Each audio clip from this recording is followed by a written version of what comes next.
If you like this podcast or the previous ones, please consider buying me a coffee at buymeacoffee.com/Frankie'sPod. It just goes to help fund the software and the hosting. Hi, welcome back to the podcast. Tonight's a bit different again than the usual one. I've got someone from the States, which is interesting, especially this let's say global shenanigans that are going on. Maybe we'll talk about that later. I don't know. I've got Devin Fish on the podcast tonight. Devin grew up in Illinois. He joined the military. He didn't have the best of childhoods, let's say, and he's wrote a book about his own recovery. But we'll get on to that later. Hiya, Devin. How are you doing? Doing great. Welcome to the podcast. And again, thank you for coming on and agreeing to do it. I really, really appreciate it. And it's the same 5 questions that I'm going to ask you that I ask everybody. So, like, where did you grow up? Why did you join the military? What was it like? Why did you leave? And what have you done since? So if you just want to start off by giving us some background on your childhood, which I know wasn't the best, and then what led you to join the military? Yeah, so I was born and raised in Rockford, Illinois. I stayed there for about 18 years until I joined the military.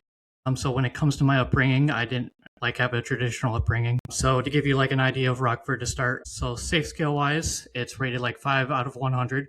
So that means 95% of the United States is safer than Rockford. So we're at the bottom of the barrel already. Bloody hell. So on top of that,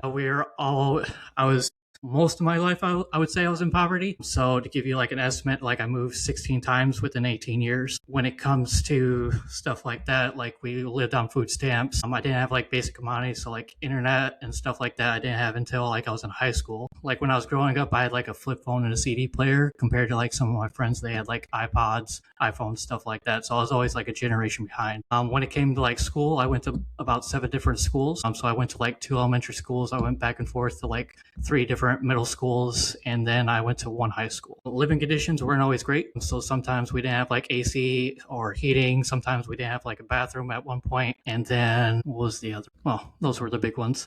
As far as moving, so I've lived in everything from a trailer, an apartment, a house, a farm, all the way down to a motel. I've lived with different people. So I used to live with my mother early on.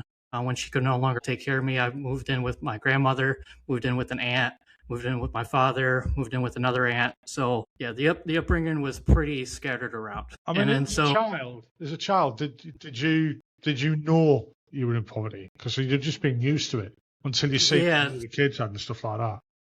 Yeah. So early on, I wasn't the dumbest kid, so I was smart. So I kind of figured out pretty early on that we were poor. So of course that does affect mentally and stuff like that. You're when you figure out. I also figured out early on I wasn't like the other kids. So my name is Devin Fish. So as soon as people heard Fish, they're all the jokes came in. I was pretty small, so I was 5'8" back then. I was probably 115 pounds, something like that. So I was probably one of the easier kids to pick on at the time too. So I was also facing rejection, with the instability of going back and forth to all these houses. So that started a lot. It was probably in high school to where I started lacking in school pretty early on. So I was smart, but I was kind of the kid that didn't really care, probably because of that poor mindset already and that rejection. Yeah. So really what started happening, I would sleep in most of my classes. I was smart enough to where I wouldn't do any of the work, and then I would rely on passing my test and my exams. But towards high school, I failed one of my classes, and my father was furious. So for the next probably year, he's completely angry about it, wouldn't pay for the class, made me pay for it and stuff like that. And then he's hey, you're not taking any of these classes. You're not doing any of these other activities. And he's you're going to go find a job. So throughout the summer, I was looking for a job. So I would get these applications, but I still didn't care. Wasn't really paying attention to what my father would say. So I would show him the application, and then I would throw the applications away. And then one day, so he got so fed up one day that he's have you thought about joining the military? It's I was sure. So immediately, picked it up. Got the phone, took me down to the recruiter. We talked to the recruiter.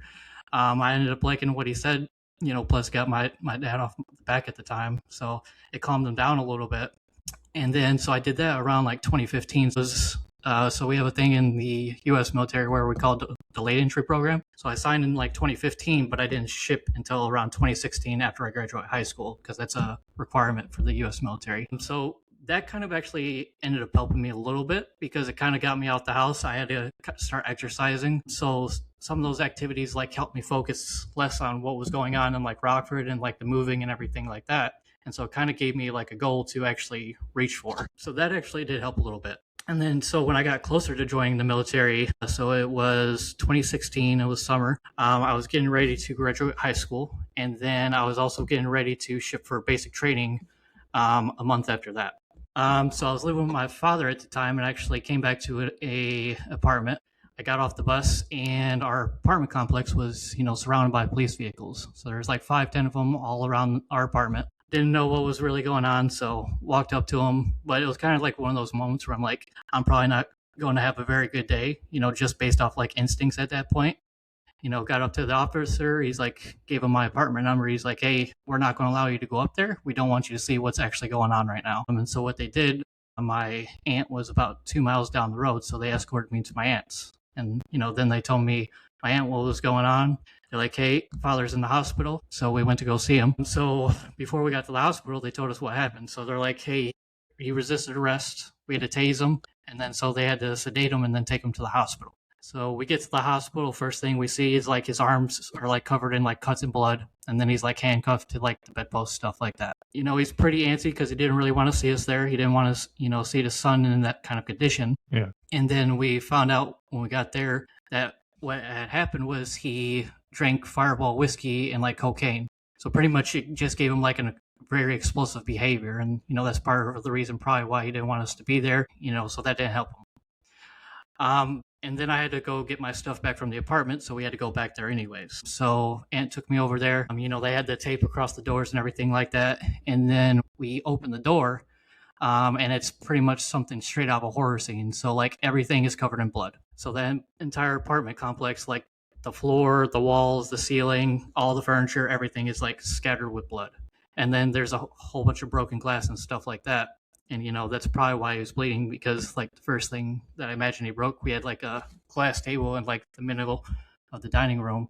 So, and that's what scattered the blood everywhere. And then, so like the only thing left in that apartment pretty much was like my clothes at that point. Like the refrigerator smashed in, all the cabinets, tables, laptops, like everything was gone. And, we even had like a AC vent that was, hooked into the window, like, and it was thrown through the window, like completely broken out. And, those things can be heavy. So that gives you like an estimate of like how explosive, that would have been. And so that was kind of like my first experience, before I took off for the military. So, I had to go back to school still. So I still wasn't graduated. So then I went to my aunt's house, stayed there for like a week, went to another aunt's house, and then stayed there until graduation. Now, my father did make it out of that situation. He didn't die or anything like that. So that was the good part. Then I went off to basic training in 2016. So it was about summer. I went to Fort Leonard Wood. So originally I signed up to be a 68 Charlie, which is a LPN or a nurse. So got to Leonard Wood. Found out that I wasn't very good at shooting. So for my first basic training cycle, I got recycled. How did that make you feel? Wasn't very good at the time. I was already, a little disgruntled because it was already summertime. Like the heat at the time was absurd. So to give you like an estimation, like for basic training, I was on the 3rd floor. When we would go outside, they would open the door on the 1st floor. When they opened the door on the 1st floor, we could feel the heat hitting us on the 3rd floor. So that's how hot it was outside. And, that's where you do like 90% of your training. And, when we did like corrective training, like push-ups or stuff like that, we would have to put our hand on that ground. And, they had to stop taking us outside because it would start burning the skin on our hands. They're like, all right, we can't do this anymore. And I even, there's one part of the story where like in the first week I ended up tripping and, I took the skin off my hands a little bit and it was like right around here. So I like took all this skin off and then, I'm sitting there doing push-ups in the gravel. So like it would be rocks would like get in my skin and I would have to like slowly pick those off my skin during that basic training cycle. And, I'm like in my head, I'm like, now I got to go do all this again because I just missed by one shot. I'd say upside at that moment though. We did have like a senior drill sergeant, he kind of like saw me on day one. He's like, I didn't think you're going to make it past day one. So it's kind of like a little joke. And, here I was like 4 weeks in. He's like, you're going to do all right. And then so I go to my second basic training cycle, pretty much had to restart all over again. Got to rifle marksmanship, never failed again, learned my lesson. That's the two, yeah. Yeah, so I passed that one. There wasn't too many issues in that one. By that time, I kind of like learned the system, learned how to blend in. So I passed that one, and then I went to Fort Sam Houston, which is down in Texas. It's where all the medical MOSs go and stuff like that. I ran into some trouble down there as well. So then about the first 5 weeks, I ended up failing out of that. And then, what happens there is that until your next assignment, you just have to sit there. So like for 3-4 months, I was waiting on my next assignment to get my next orders. And so we're just sitting on this bench for like 3-4 months. And this is like through winter, like this is like fall, winter time. So it's like absolutely cold. Like even in Texas, towards like normally 100 degrees, their winters are terrible. Just because like you're used to like 80, 90 degrees and then all of a sudden you're down in 50s. So that experience wasn't so great. So I finally get my assignment. I learned that I'm going to be a 19 Delta, which is a scout, which is like a combat MOS, kind of like the eyes and ears for the commander, scout on the battlefield, stuff like that. Very different from your first assignment that you thought you were doing. Yeah. Yeah, so there's actually a funny story behind that too, because my recruiter was actually a 19 Delta, which was the scout, which was what I was getting put into now. But I originally chose a 68 Charlie because it was another recruiter that was doing 68 Charlie. So it's kind of, like taunting me in the end. And it's like my recruiter I became his MOS. So the unfortunate part about a 19 Delta is they have like OSET, which means that their basic training and their AIT are linked together. So then I had to go back to basic training for a third time. So I was stuck in pretty much that basic training environment for like a year. So that was my first experience with the military. I mean, when you joined, did you feel as though you'd escaped from poverty from home? Did you feel good about that? Did you feel as though you'd joined into a new family as such? So when the first year was pretty rough just because I kept failing multiple times, failed like 3 times. So it felt like failure more than, success at first. When I became a 19 Delta, it was kind of completely opposite of what I wanted to do. So that didn't help. And then, I was willing to give it a shot at first. It just wasn't for me. And then I don't know if I felt like family. I've always, had this thing to where I've always felt like I was different from everyone else. So that's kind of, that's put me in some like rough spots throughout the years. Now I'm fine with it now, makes for a good story now. But yeah, so I went to OSET for the third time, passed that one, and then I headed to my first unit, which was in Fort Hood, Texas. So I went back to Texas. For 19 Delta, I went to Fort Benning. So that's where they do all their combat MOSs. So I went to Georgia and then came back to Texas. So I was in reception getting ready to head to my first unit. Get a call from my mother. This was like 2 weeks before my birthday, so she just wanted to see how I was doing. Nothing too extreme. I know I said a little bit about my father, but my mother, so she was kind of in some similar situations to where she came from poverty as well. So like before, like I took off for the military, she didn't have like a job, she didn't have a vehicle, she was living poor living conditions for like 2 or 3 years. This is based off of like she had some like back issues, so she couldn't really like do too much work. And then when it came to like alcohol and drugs, like she struggled with alcohol and drugs as well, to the point when I was like in high school, I started noticing that she was like buying, selling. So her thing was more towards like the pain medication and stuff like that. And for people who have never really experienced that, what it does to a person, essentially it kind of like zombifies them. So, the person themselves is there, but like their mind is like completely gone. And the best example I can give of that, one day I was having a conversation with my mother, and then she just passes out, like standing up, her head's like bobbing, and I leave, and that kind of like built some resentment up as well. So this was like going on, while the thing with my father was happening. The good thing about my mother is though that by the time I made it through those 3 cycles of basic training, she actually got her life back on track. So by the time I got done, she had a job, she had a vehicle, she was at a new place. So everything was going pretty good for her. So then I get to Fort Hood reception. Everything's going well. Told her everything's going pretty well. Knew some people that I went to training with as a scout, so they were with me. So I had like 3 people there. So, that helps a little bit when you're traveling and try to figure out the military. But, have a conversation with my mother. She wishes me a happy birthday. Tells, we tell each other we love each other. And then hang up the phone. And then I get another phone call the next morning. And then that's when I realized that it was going to be the last time I actually talked with my mother. So got a Red Cross message. Say, hey, your mother's not in good condition. You need to come back home. And so essentially what happened is she was still on her pain medication because she still had like the back issues and stuff like that. And the medication had a bad reaction to her brain. So essentially what happened is it fried her brain from like the inside out. Oh, fucking hell. And so when that happened, so I'm also the oldest child. And so when I get there, I was faced with a question. They're like, hey, whether we let her go or keep her on life support is going to be on you. Due to religious reasons, I was like, hey, I was ready to let her go. And then the nurse walked in. They're like, hey, there's nothing we can do. So we're going to have to pull the plug anyways. So I'm 19 at the time, getting ready to head to my first unit, and I'm watching my mother die, on top of the stuff that happened with my father, on top of, moving 16 times, on top of like 3 basic training cycles. So, not the greatest start. And then, head back to my unit. I went to Korea for about 3 or 4 months. That went pretty well. I actually like some of the people I was working with. It did feel like a family. And then we got back to Fort Hood, Texas. So I ended up staying at Fort Hood, Texas for like 5 years, going back and forth, like between rotations, stuff like that. Got back. And then immediately, once we got back from the rotation, we went on to another 3-month detail. I'm at Fort Knox, which is called the Cadet Summer Training Program. Absolutely hated it down there. I was not having fun.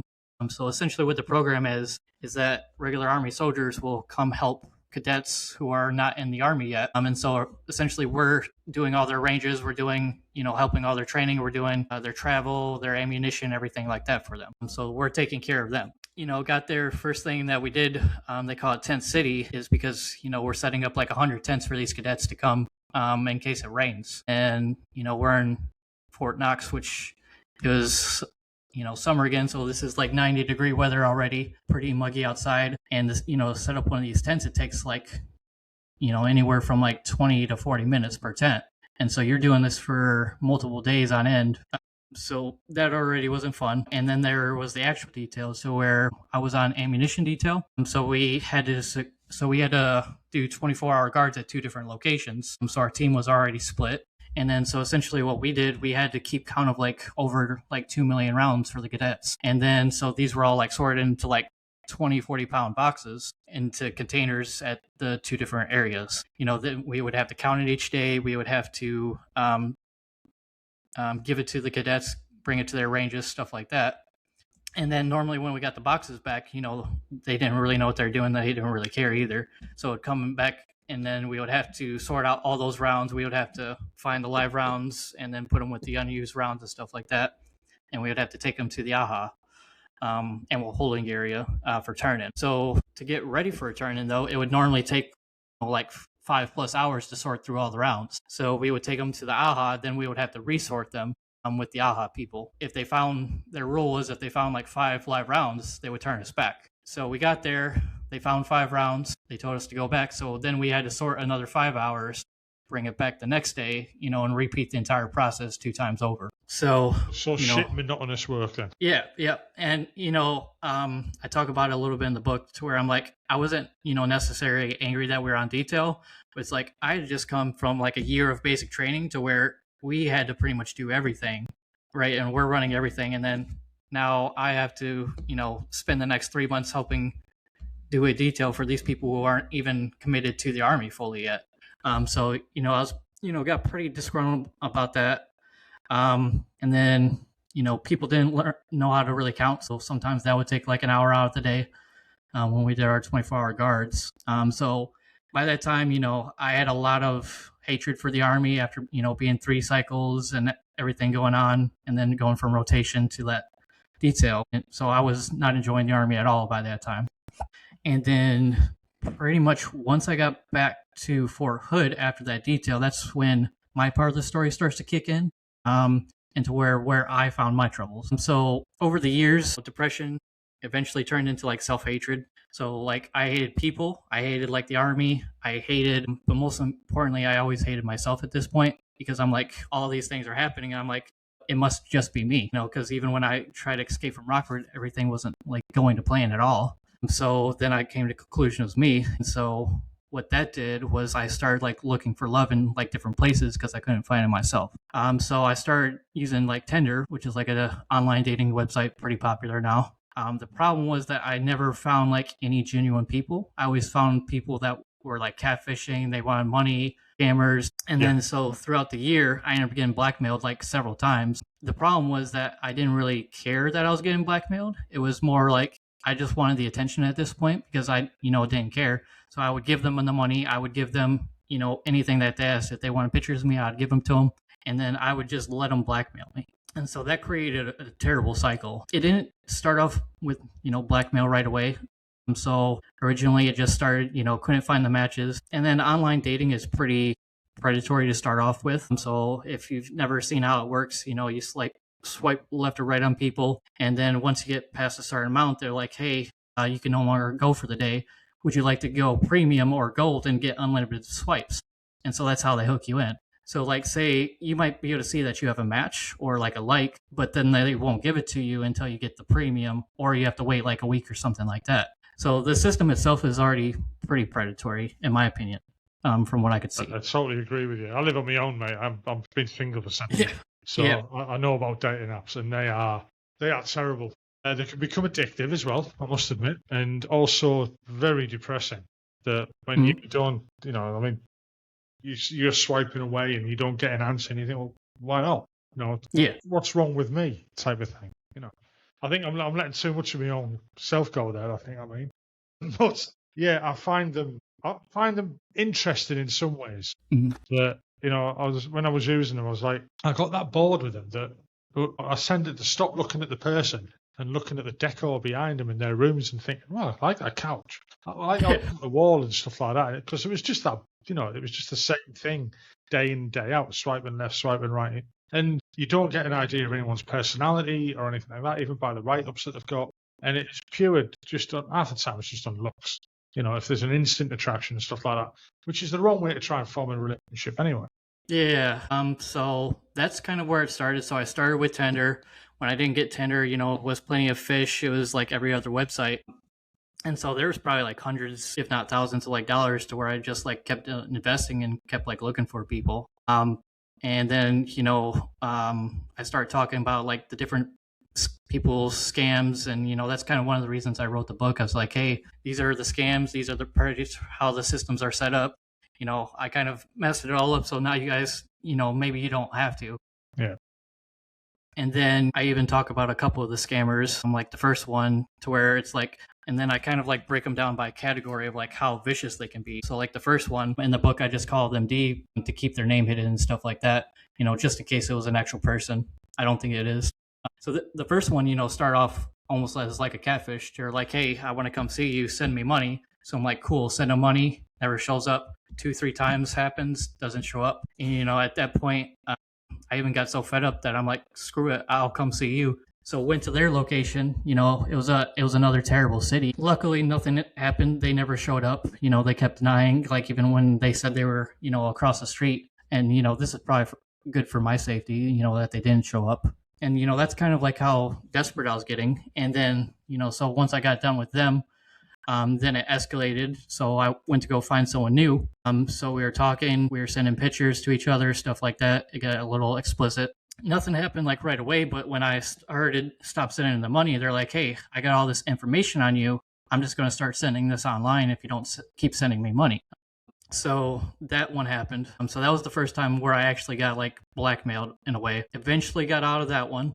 And then got into one that was a little more vicious than that. So then I was back on the dating apps, found someone else. We exchanged some pictures. And then, within like 30 seconds of me sending that picture, they showed me my social media. They're like, hey, I got your mother, your father, and I got all your family. They're like, hey, send me the money or this is about to go to all your family. So that was like the first like really hard one. And even that didn't really stop me. So I kept going like even after that. And the way I eventually got out of that one is like the first scammer that was after my money. So she actually came back and they're like, hey, to get out of this scam, you just probably delete your account and then they'll probably leave you alone from there. And so that's what I did. I blocked it and deleted the account. So the first scammer helped me with the second scammer.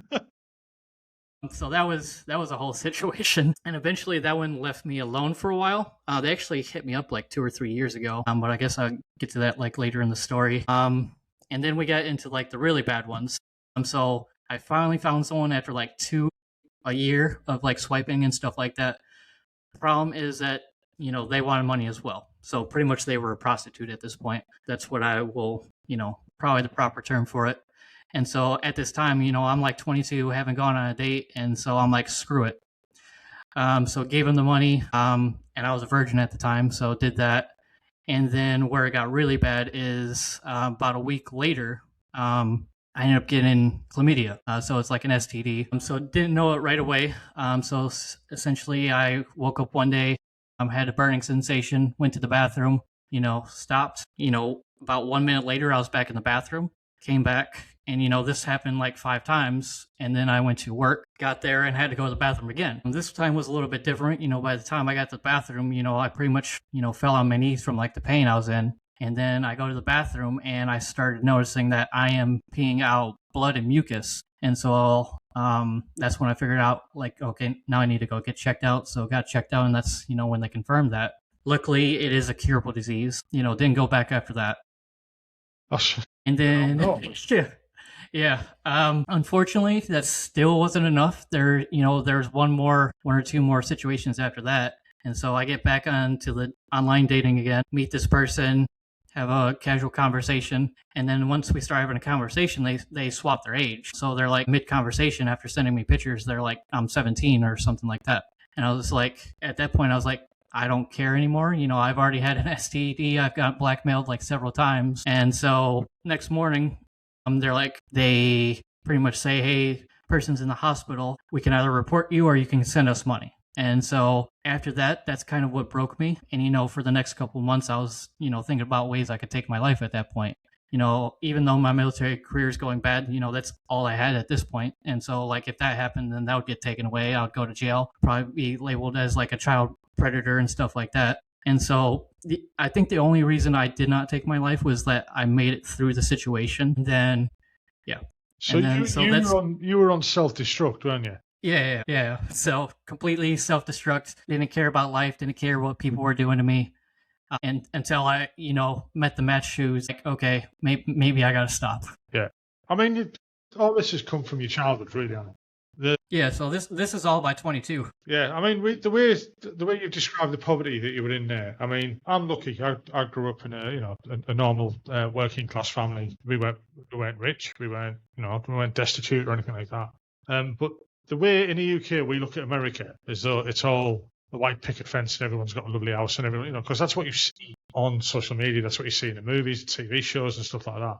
But the more and more we're seeing stuff, and I watch some of the YouTube channels where they show you places like Philadelphia and some of the really destitute places are out in the Appalachian mountains, and it's really on my eyes. The poverty is unreal, and there's such a gap in America. The healthcare system's different to what it is over here. We've got the NHS where it's free at the point of service. We pay national insurance, which helps to pay for the NHS and stuff like that. So it's not totally free healthcare, but it's free at the point of service. So whatever you need, you get basically. The difference in America between the breadline and the normal people is vast. It really, really is. And it almost seems as if nobody gives a shit about the people who are on the bottom rung of the ladder. Is that actually the way it is, or it's?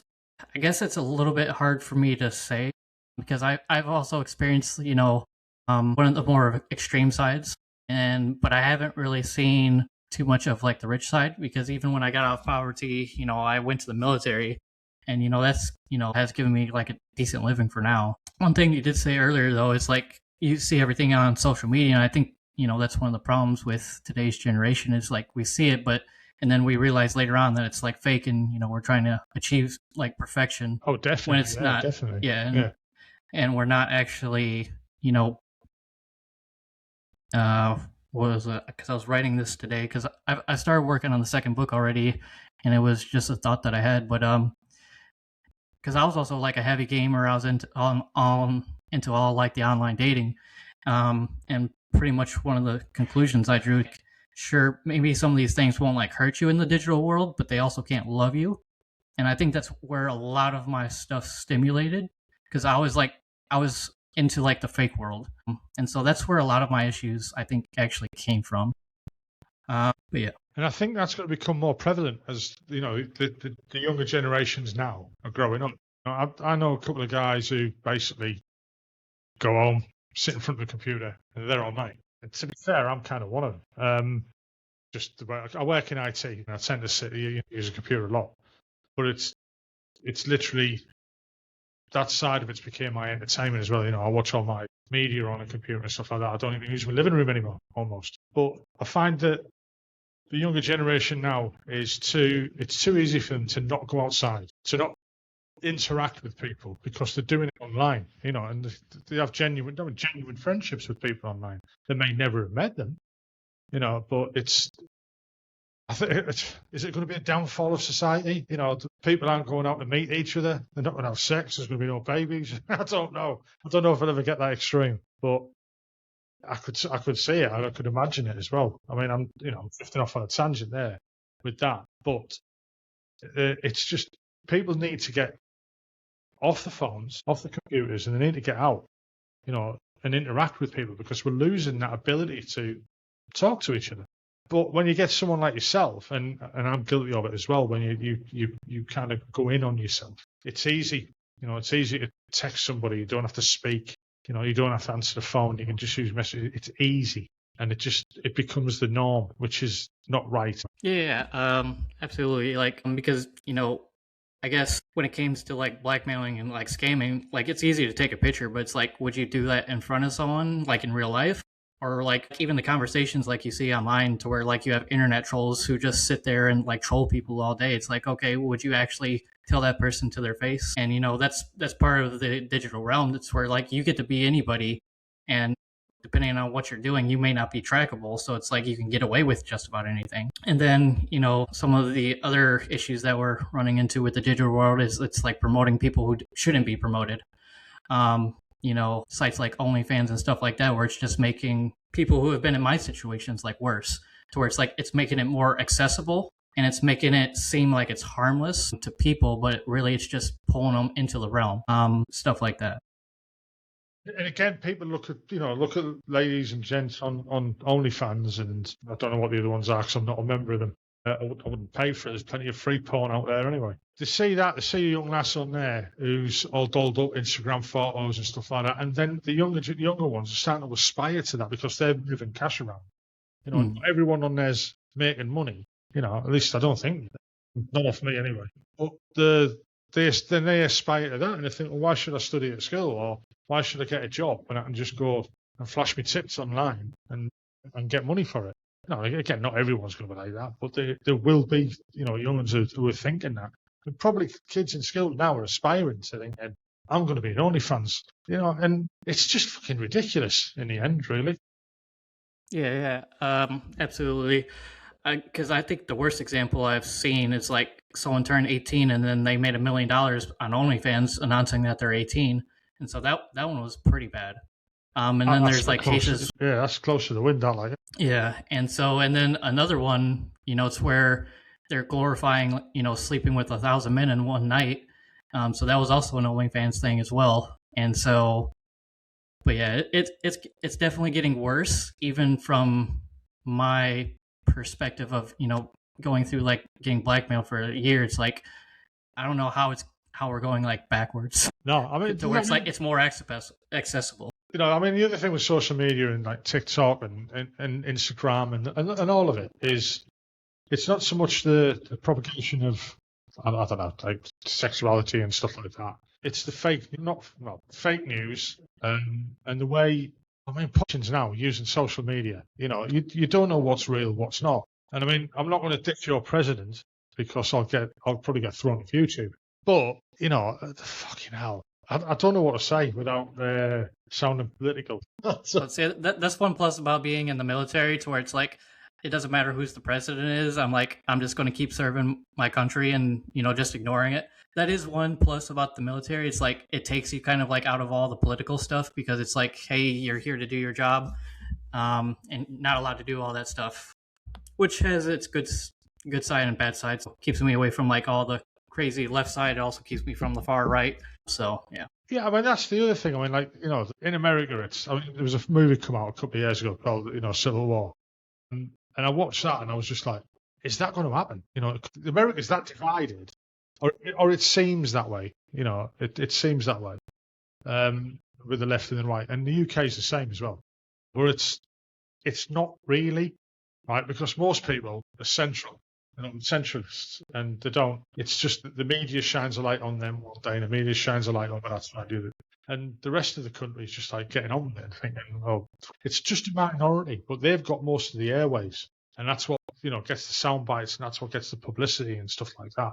And it's getting worse and worse and worse, and then it just puts other people down, and when the price of fuel skyrocketed, with what's going on at the moment, and it's ridiculously expensive over here at the moment. I don't know how it is over your way, because apparently you don't need anyone else's in the world fuel. You've got all your own.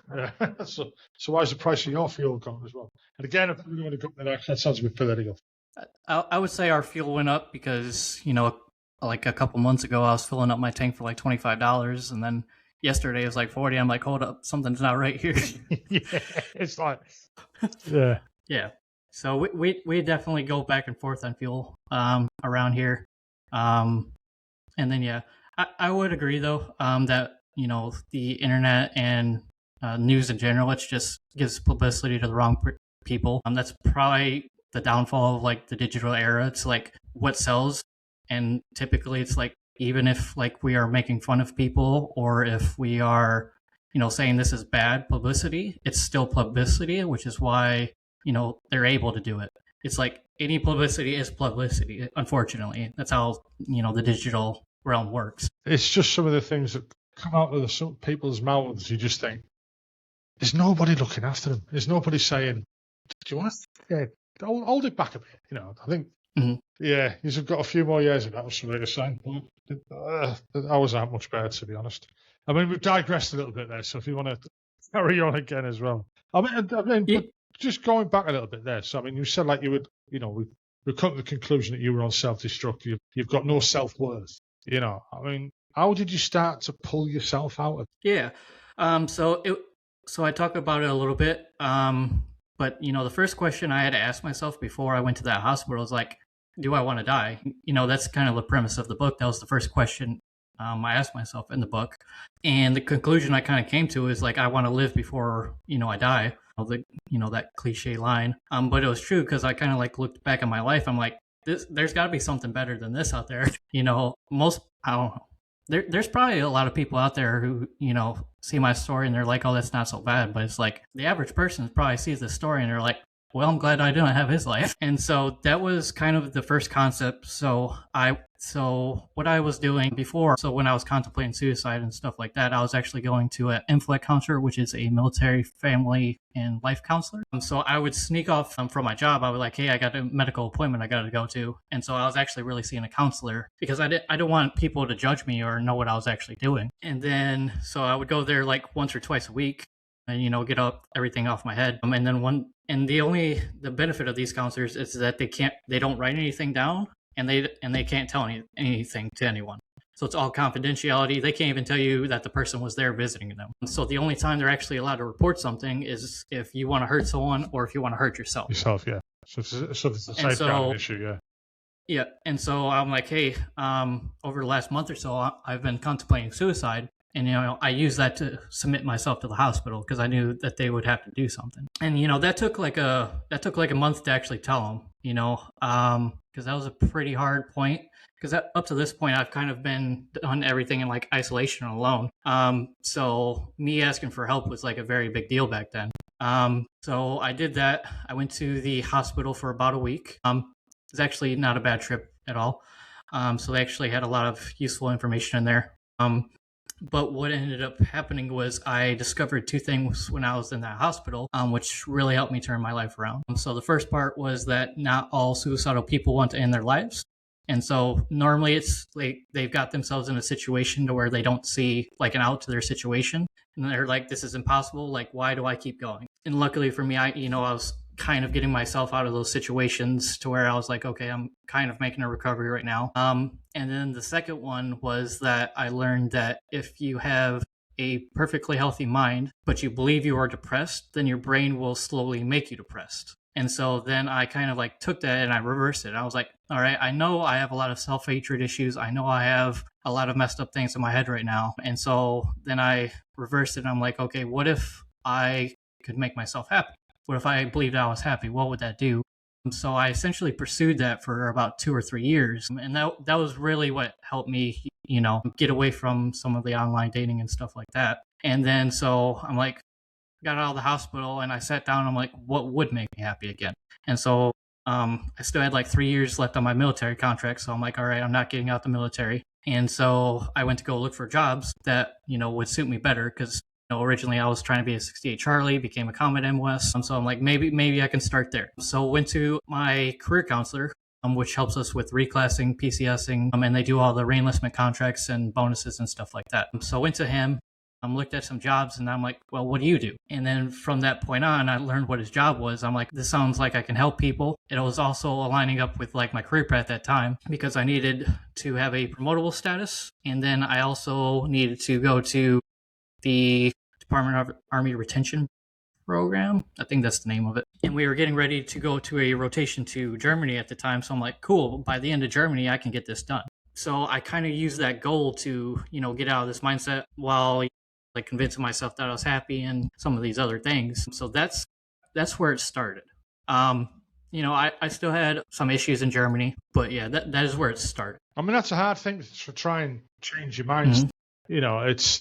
It's not easy. But how do what were the thought processes that you had? You said that you convinced yourself that you were going to be happy. I mean, is that the right hand side of your brain talking to the left and stuff like this? Did you physically talk to yourself in a mirror? Because I've been through occasions where I've had to have a word with myself, and it helps when I do verbalize in the wing mirror of the car, in the rear view mirror as I'm driving along and I have an intrusive thought and I'm looking at them, shut up, don't be a twat. So it was that kind of process that you took. Yeah, so a big thing that I used was that career counselor. So I'm like, okay, so anytime I kind of like went through something bad, I would shift my focus on, okay, let me not look at the negative. Let me look at this goal of becoming a career counselor. And, so I pursued that for about 2 to 3 years. And so like anytime I was like upset or something like that, it's like, hey, calm down. You're a 19 Delta right now. You're going to be a career counselor. And so I shifted my focus on what I was actually looking at. So instead of like looking at all the negative that was happening, I was trying to find what positivity there was. And so, we have an MRT, Master Resilience Trainer.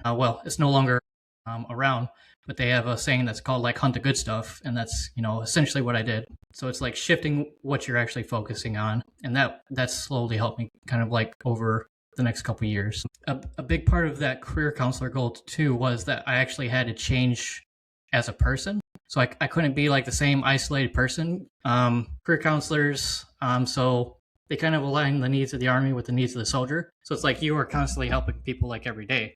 So it's like doing their contracts, PCSing, talking to them about their careers.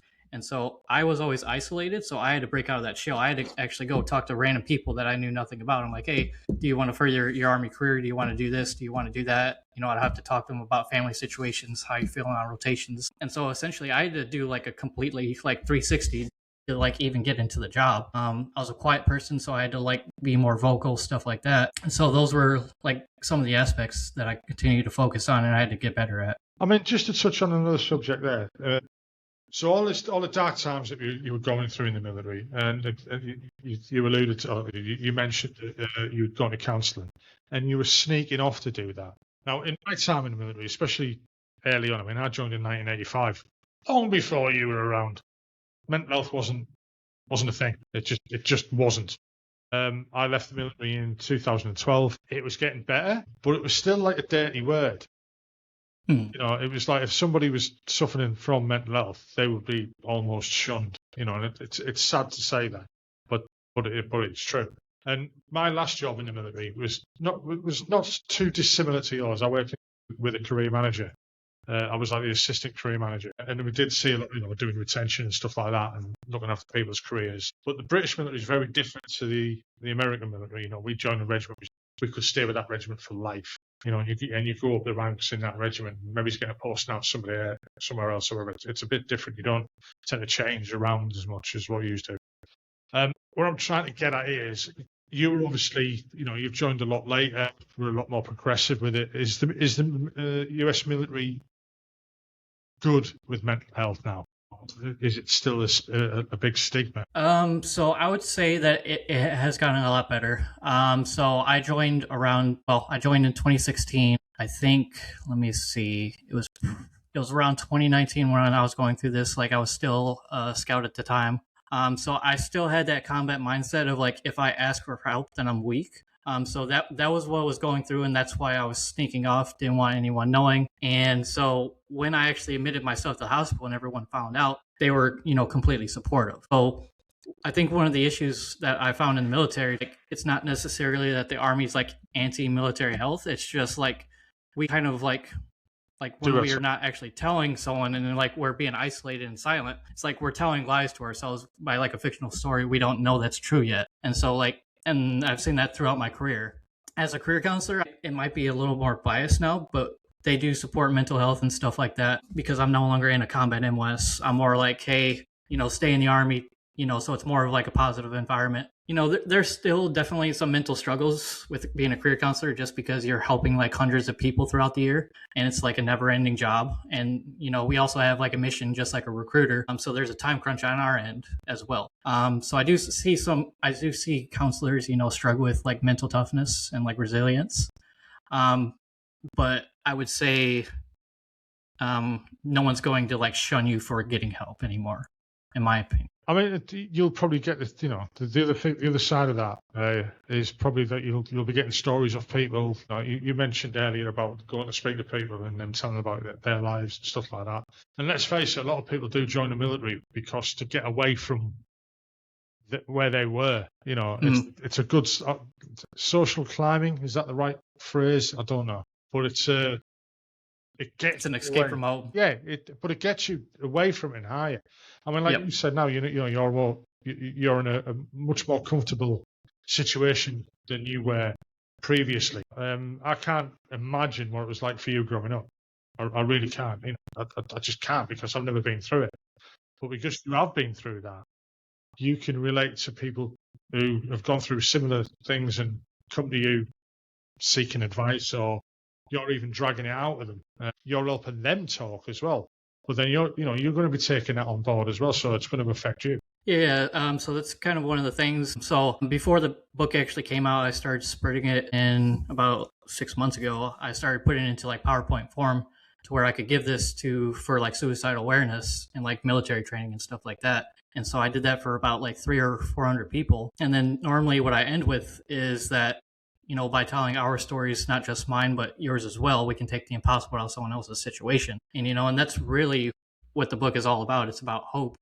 And then it's like, okay, so everything that I went through, so that means if I've survived all of this and someone is going through something, the same, or maybe they're only going through one of my situations, right? Now I'm giving that person hope because they're like, hey, he made it, so why can't I make it now? So that is the biggest reason. And that's why I also think it's like irresponsible not to tell your story, because like I'm denying that hope from someone else.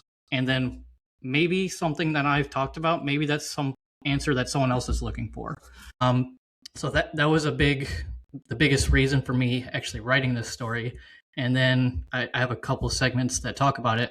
So when I was actually writing the book, towards the end of the book, I threw it into ChatGPT. I'm like, hey, what were the odds of me escaping this situation and, turning my life around? And it's like 10 to 20%. And so I was like, when I heard those odds, and I talk about it when I do the training. Let's say there was like 300 people in that audience, we take 30 people and I'm like, hey, the rest of you guys didn't make it.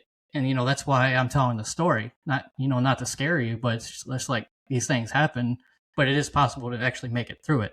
The odds don't really actually define it. The odds are just like, well, this is how many people who would have failed. Like, we're not there yet. As long as you're breathing, as long as you're moving, things can get better. It doesn't feel like it all the time, but things can get better. I mean, you mentioned, almost at the beginning of this, when you were gone to see your mother when she was ill, and you mentioned religion. And in the air, I'm probably an atheist. I'm more an agnostic. Religion doesn't mean nothing to me, but I know it does to you. Has that helped? Has your faith helped with you recovering?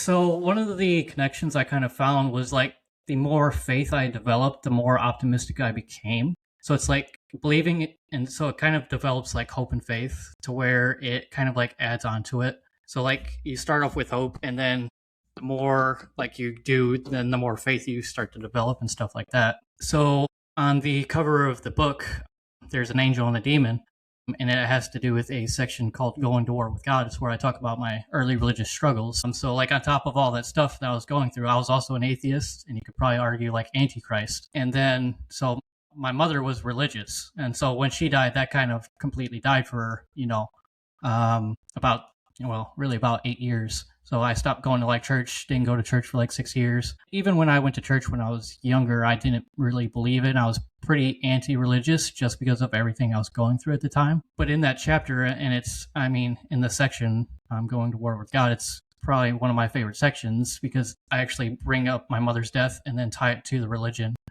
And one of the conclusions I came up with that really helped me kind of like move on with life is like, well, what if the light has to offer you the darkness out of love? Not to hurt you, but to give you like a choice and to show you like, hey, this is good, this is bad. And so for me, it's like the ultimate choice is like free will in a way. And it's like, what if by throwing you into that darkness, what if that's what saved your life? And so that's kind of how I looked at it. And then, so now I don't really like look at my situations as bad anymore. Now I'm like, okay, I was thrown into this darkness. So that's whoever else is going through it. Now I can tell them the story, right? And pass that on. And I can give them their hope. I can give them their faith, just by, telling them a story and be like, hey, it's going to be all right. You're not alone. I've done this plus this. Yeah. I mean, it's a remarkable story that you've had. And when you're still serving, are you? So I get out in May, actually. So May would be my 10-year mark. So about 10 pages in of writing the book while I was on deployment, I'm like, I'm going to, in my career, I'm going to write this book, and then I'm going to let the book, take me where it wants to go. And, so we're at that point. The book just launched last week. First couple of days weren't the greatest. And then on Kindle, we hit #1 in like 4 categories for like a week. Constantly updates. Yeah, but we hit it on journaling, creativity, and then transformation and spirituality. So that was up there for like a week. So that was a pretty good relief. But yeah, it took a lot of faith to actually do that because, I'm making pretty good money right now. As a single soldier with like no dependents or anything like that, I'm making like $85,000, and then I could have been retired in 10 years. And so, it's a very crazy concept, just to write a book and then, like go for like a source of income that you don't know is actually going to make it out there, but that's kind of, the faith I have like in my project and stuff like that. I definitely would call it a leap of faith. Yeah. It's the definition of it, really. I don't know if I could do that. I don't know if I've got a story to tell that's as good as or as bad as that, which way you want to look at it. I mean, there must be times now that you look back at, your childhood, and you wouldn't be who you were now if it wasn't for that, and I would imagine, that even in the poverty and the bad times, there was some good as well. And yeah. There were some good times. Unfortunately, I think my brain is kind of messed up to the point to where it only remembers the bad. If that makes sense. And, that's kind of, the consequences of some of that stuff. And it's the consequences of like self-hatred and, not really like living life. It's like you only see the bad stuff, and the brain is like more attracted to the bad stuff and the negative stuff. It's very hard to actually like focus on like the good. And so when I was writing this book, it's like, even though I'm in a better spot, I kind of had to take my mind, back to that hellish time of my life. And I'm like, all right, I'm allowing myself to like relive all these experiences in my head right now, right? So that I can tell the story and then pass it on to someone else. So that can be difficult. Like even when I'm still writing, and like even some of the stuff I'm discussing, different stories I didn't add for the first book. And it's still like really difficult just to like carry on, especially now. I would say over the last 5 months, there's been a lot of changes in my life, faith-wise. Like when I tell people with this book is like, I had a lot of faith when I was writing the book, but I wasn't a Christian. So I believed in a God. I didn't know really what I believed in. I even talk about doing tarot and some other stuff like that. And then it was by the end of the book, I kind of convinced myself, I'm like, okay, this is the way, went to go open a Bible. And then from there, these last 5 months, that's all I've kind of been studying. So really, the book ended up turning into like me finding a religion again. I mean, one of the things in one society is that, religion's not fashionable. We got, when I was at school, we had religious education at school. I don't think it's as promoted as much as now. It's more fashionable to be an atheist. That's the way people are at it. I would say it's definitely easier because with atheism, there's not like any rules necessarily. And then you're right, you open up the Bible and, the first couple books are like, hey, here's 600 rules. These were the old rules. And then, trying to explain how those, like, not all those rules like apply anymore. But I think rules are there to really protect us rather than give us total freedom. I think freedom, in a way, essentially is like almost, I'm trying to think of the wording of how I worded it. Freedom is kind of like almost like hell's domain because it's like there are no limits to what you can actually do. And so, like, when I look at the rule sets, it gets a little weird. Yeah, bro. I mean, to counter-argue that, I mean, and again, it's not an argument, each to their own. We have a moral compass built in us. Just because the book says, don't do this, don't do that, just because I don't believe in that book, I'm going to do that. Thou shalt not kill. I'm not going to go, I'm going to go and kill someone because I don't believe in the book.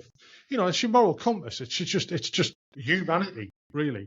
And don't get me wrong, there's some subhumans out there that do atrocities and stuff like that. But that's not a religion. That's people. That's what your psyche's like, your brain, what you're encouraged to do. And again, I don't want to, like put a damper or say anything against your faith, because that's not me.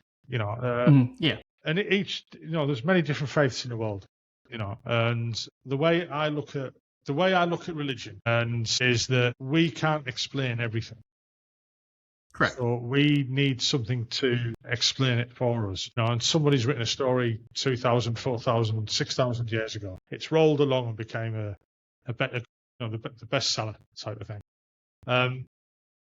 That I don't know, why does it rain tomorrow when it didn't yesterday? I mean, obviously we know now that it's just weather. But in the old days, the crops are ruined and stuff like this, and people needed faith to believe in, just to move along.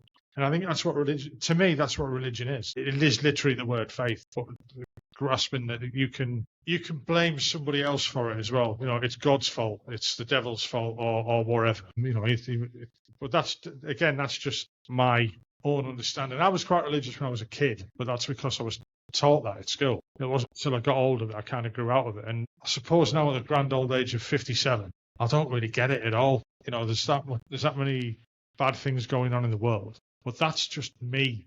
I'm in the minority, I believe. And for someone to have faith, I'm very, I wouldn't say in awe of somebody who's got true faith, but I kind of am as well. It takes strength of character. It's easy to go along with the flow now and diss it and just say, I'm an atheist, I'm an agnostic, or whatever, and not bother. But for someone to actually have the strength of character to go to church, to pray, to make that their part of their life, I think that's remarkable. I think one of the big things for me, it's like when I wrote the book and I tried to come to terms with faith, it was like, was I the one actually doing all this? Was I the one protecting myself? I kind of like look at all the situations in the book, and then the reason I started believing in God in general, and this is not just for Christianity, but this is like, I guess, the concept for God in general, was that I'm like, okay, so if I look at the start of my life, I was never supposed to be born. I look at my city, I'm like, okay, I probably shouldn't have made it out of there. I moved 16 times. I came from a mother and father who struggled with drug and alcohol issues. I don't do like drugs or alcohol. I don't smoke. I don't drink at all. I got through all the blackmails without any charges or anything, going bad. Like in 2019, I was ready to end my life. I didn't. And so I'm like, I kind of like look for like a source that was like outside of me, to where it's like, maybe it's not all coincidence. Like maybe there's something else there that was protecting me from doing all those things so that I could share this story, if that makes sense. And so that's kind of where my faith comes from. And then it was also the book itself, is that when I started reading the Bible for myself, so a big thing was that I didn't know who these people actually were. I just kind of like heard about them in the church, but no one told me who it was, what it actually symbolized and stuff like that. And then what I started noticing was that in my book, like I would write something, And then I was able to find it like multiple times, like in the Bible. And so that was what completely converted me. It's like, okay, so that's kind of like my sign. And then so that's kind of where I found my truth, if that makes sense. I mean, I'd take my hat off to you that you've got the self-awareness and the self-belief to have, to be a born-again Christian, more or less. Well, what's your plans for the future then once you've left the military? So right now, waiting to see how this book stabilizes. So it just came out on March 31st. And then really, that is my plan for now. So right now, I'm working with a PR team. So what they are doing is setting me up with a bunch of podcasters. So I got like 10 more meetings after this, or I think I got like 10 more podcasts or something like that. And then from there, trying to see, where the book goes. Like if people want me to come speak or do like a presentation, something like that, I'll go do that. If they want me to continue to write, if they want me to like talk more on social media, that's something I'll do. So I don't really make too many plans anymore. I'm more of a go with the flow type of person, and kind of like I let life take me where it wants to go. That's great. I mean, again, thank you for coming on my podcast. It's been a very different story to what I normally have on, and we've touched on subjects. I think that's the first time ever in 2 years that I've spoken about religion on this podcast, because it just never comes up. You obviously see what my side is, and it's very different to what your side is. But that's good that we can have them conversations. There's some religions in the world that you can't have that conversation. Yeah.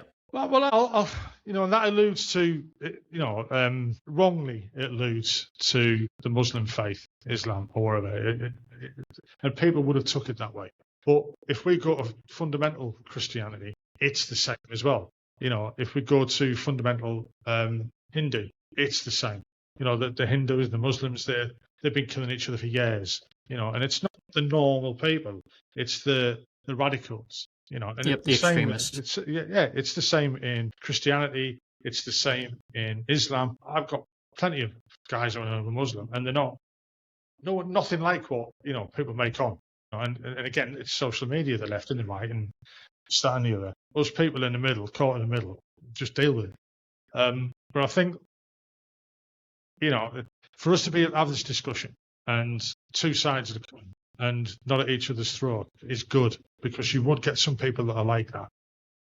I think it's it's productive to see every side of the conversation and to see where it actually takes people. And overall, that's kind of like how you help people. That's what the book was all about. And even for me, like when I was writing the book and I started putting stuff about Christianity in there, I still wasn't a Christian. It was just more of a contemplation. And it was literally like the last week of the book where I added 100 pages. So I added 100 pages like the last week before we locked the manuscript and began to publish. And the reason was the editor gave me a note. He's like, hey, I like where it's going. He's like, but you wrote a self-help book without, telling your story. And so when I started telling my story, then it just kind of like tied in there. And then I, kind of pursued it from there. And that's really, I've heard like personal experience is like the best, I guess, case for like when someone becomes religious. It's like, because it feels personal to them. And it's not just, like words on a book, but it's like, this book is actually talking to me. I've lived a lot of these things that the book talks about. And so it's like, then it, opens your mind. It's like, okay, is this true? Is this just a good story? And, and overall it comes down to, that's a personal decision at that point. It is. And I mean, that's what we both just said. It is a personal opinion. And let's leave that subject alone now, because I think we've run out of words for that one. Right. So I'd just like to thank you for coming on the podcast. It's been one, entertaining, two, eye-opening. I mean, one of the things, and we talked about it earlier on, and one of the things I find amazing is that, the US is one of the richest countries, if not the richest country in the world. And the way poverty over there is dealt with, the homeless is dealt with and stuff like that. I find it shocking. I'm not saying we're much better. We've got plenty of homeless as well. And we, plenty of people on the poverty line. And sometimes people don't realise what true poverty is. Me not having any money to go and get food or pay me bills that week or that month, but I'm going to get paid at the end of the month. Some people aren't getting paid at the end of the month, and they've got nothing to live in and stuff like that. So having true poverty like that and coming out of it is, for you, the military's helped you get out of that cycle of life. which is a positive thing. And you're probably a very different person to what you were when you joined the military, and especially from growing up. So, I mean, do you thank the military for that, or do you think it's more down to yourself as well? Yeah, absolutely. I'm a pretty big advocate for the military, especially as being a career counselor. It's my job to hey, stay in the Army.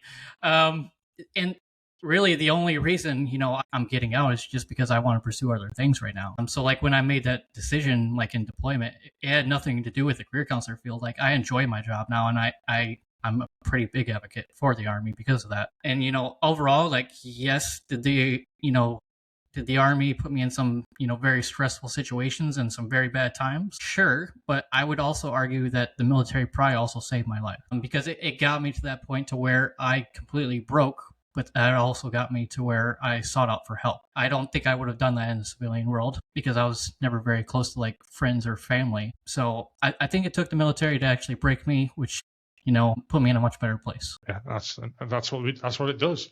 Break them down and build them up. It's a case of the training's the same anywhere in the world, really. You break them down and you mould them into something that they weren't. Some people it doesn't work for, but the majority it does. And for yourself, it obviously has. Right, Devin, I'm going to say thank you for coming on the podcast. I know we were going to stop it just now, but we are now. And thank you for coming on the podcast. I wish you all the best with the book. I'll get the links off you. Send me the links over for where people can purchase it. I take it it's on Amazon, as you mentioned Kindle earlier. And we'll get that published out with the show notes for this podcast, and hopefully it'll entice people to purchase the book from you. All right. Yeah, thank you for having me. I hope you enjoyed that podcast. I enjoyed recording it. If you could just hit the like button, and also if you could subscribe and hit the notification bell, that would be great, because it'll help the channel grow. The more people will see it, the bigger it'll get, and the more guests I can get on, and the more people I can talk to. Well, I hope you enjoyed it, like I said. Look forward to the next one. Hopefully we'll be out next week as normal. Bye-bye now.